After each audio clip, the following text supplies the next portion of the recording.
Magandang araw mga kaibigan. Bigyan natin ngayon ng reaction opinion itong post ng PDP Laban 19 minutes ago na post. Supreme Court Justice slams House for hastened effort in impeachment. Yung inapura, hindi pinag-isipan, hastened. In concurring with the Supreme Court en banc decision dismissing the impeachment complaint against Vice President Sara Duterte, Supreme Court Associate Justice Ramon Paul Hernando slammed, sinupalpal, binatikos, the hastened effort by the House of Representatives to push the fourth impeachment complaint with minimal scrutiny. Hindi pinag-aralan, hindi binasa. Ito ang sabi ng maestrado. The lack of transparency regarding the caucus, the abrupt manner in which it was convened. Isang araw lang eh. Oh, wala pa nga. I think, nagsimula alas 7 hanggang wala pang 12 hours. Abrupt manner in which it was convened and the lack of clear communication collectively against a deliberate effort to withhold information from the members of the House, he said. These actions clearly demonstrate a calculated and hastened effort to push the fourth impeachment complaint with deliberate speed and minimal scrutiny. Hindi mo naman kailangang maging abogado, law expert o legal luminary para maintindihan ano yung nangyari noong February 5. Talagang hindi kapani-paniwala, kailang nagawa nila. So ito sinasabi ng maestrado ngayon na hindi nyo pinag-isipan eh. Kulang ng informasyon. Oh. Sabi nga ni Senator Marcoleta, congressman pa siya noon, hindi nakalagay doon yung articles of impeachment. Ang ipinakita lang yung February 5 na caucus, signature forms na lang. Hindi nila nabasa kung ano yung complaint. Basta pirma lang. Bakit pumirma? Meron daw pabuya.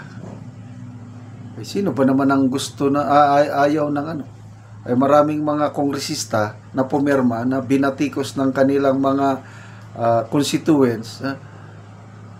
Sayang naman. Pag hindi namin perma, hindi kami bibigyan ng pundo. Perma kami para may pundo tayo. Yun. Oh, klaro. So, yung mga ganitong opinion ng mga maestrado, nung tawag dito, concurring opinion, hindi dissenting, Kasi isa lang ang sumulat sa desisyon, Justice Lunen. Ipinasa sa mga kasamahan, concurring opinion. Lahat sila nag-concur. Walang dissenting opinion ni isa.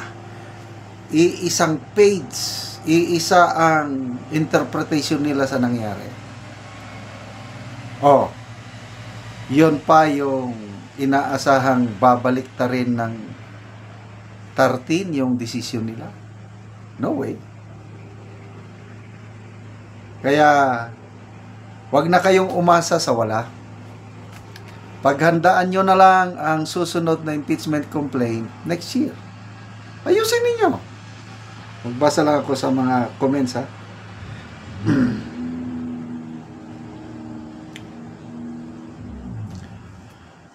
Okay. Domiciano Montefolca. Gusto nila sila yung masusunod kung dapat sundin. Saan kayo nakakita ng mambabatas na walang respeto sa co-equal branch of government. Not service yung pakay nila sa Kongreso to stay in power. Fail tirado. A unanimous in-bank decision and immediately executory means is it not yet final, sabi ni Soto. A graduate of law from One Ball University of School Bukol, Bulaga. Nyogs Atulib. Thank you, Sir Associate Justice. Truth will come out eventually. Brian Ortiz, dahil po sa 150 million, talagang aariba sa pirma, ikaw ba naman 150 million, mag-iisip ka pa? Hindi, meron ding hindi pumirma. Kaya, saludo tayo, isang, hindi pumirma. Sa Bukidnon, I think 5 district sa Bukidnon. 4 ang pumirma, 1 lang ang hindi. Sino yung hindi pumirma? Yung kongresista na amahan ni Senator Juan Miguel Zubiri. Hindi pumirma. Hindi niya hinabol yung 150 million. Kaya sabi ni Senator Zubiri, na naging hero daw sila sa Bukidnon yung Zubiri family kasi Mindanao pa naman, Bukidnon. Ang mga tao, mga diehard Duterte supporters.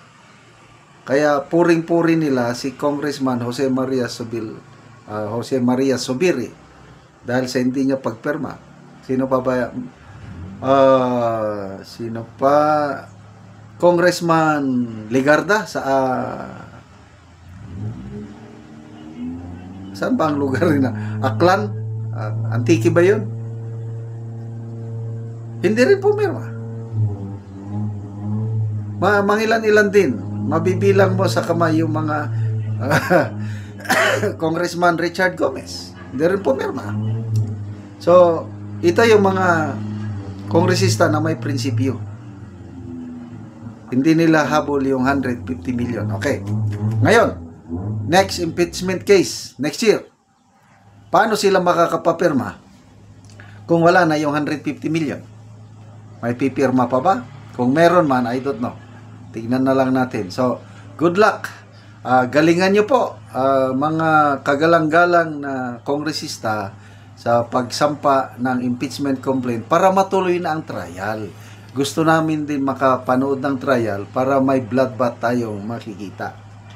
Okay, salamat mga kaibigan sa inyong pagsubaybay sa ating channel. Nakakatulong kayo ng malaki sa tribong Talandig ng Bukidnon dahil ang income natin sa channel na ito, pantulong natin sa tribo na namimigay tayo ng livelihood assistance sa kanila, nagpapatanim ng saging lakatan at Arabica coffee. So panoorin nyo ang video na ito. Na anak ko sa area ni Chari, anak ni Uncle Marinaw, nga natagaan sila og kape nga ilang itanom. So karon mananom na ni sila ug mo na ni ang sidling nga kape nga nahatag siya nga tag 25 pesos ang kada isa. So mga tambo kaayo nga sidling.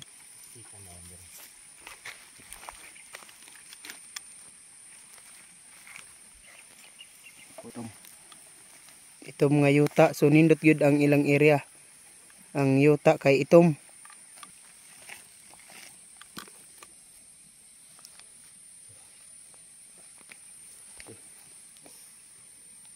Huwag mo na ni giluagon sa iyang bangag. So, muna ni sila ang bago.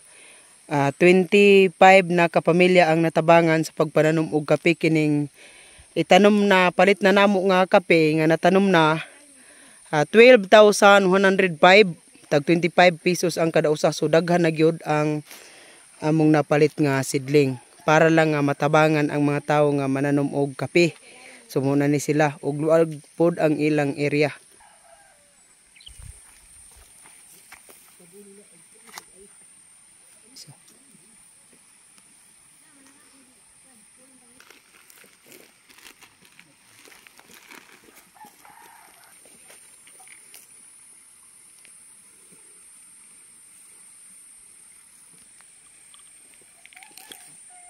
Sa Ginoo, salamat sa nagsuporta sa kape.